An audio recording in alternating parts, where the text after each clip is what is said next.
কুঁদরি আলু পোস্ত প্রায় খাওয়া হয়, তো আজকে ভাবলাম যে না, আজকে কোনো পোস্ত বানাবো না, আজকে এইরকমভাবে রান্নাটা করব। সত্যি একটা অন্যরকম রান্নাটা হয়েছে, টেস্টটাও মানে দারুণ, মানে কিছু বলার নেই। আমি মুখের ভাষা পাচ্ছি না যে আমার মাথায় এরকম আবার আইডিয়া এলো কোথা থেকে জানি না। অনেকেই অনেক রকমভাবে রান্না তো করে, তো আমি আজকে ভিডিও করব বলে ভেবেই বসেছি যে আজকে এই রান্নাটা একটু অন্যরকম করব।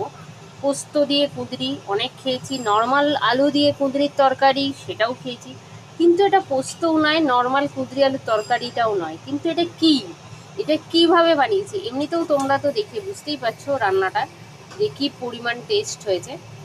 মানে দেখতে যেমন লাগছে আশা করি বুঝতে তো পারবেই যে খেতে কেমন হবে। আমি তোমাদের বলে দিচ্ছি, যেহেতু আমি একটু হলেও টেস্ট করেছি মশলাটা, দারুণ লাগছে খেতে।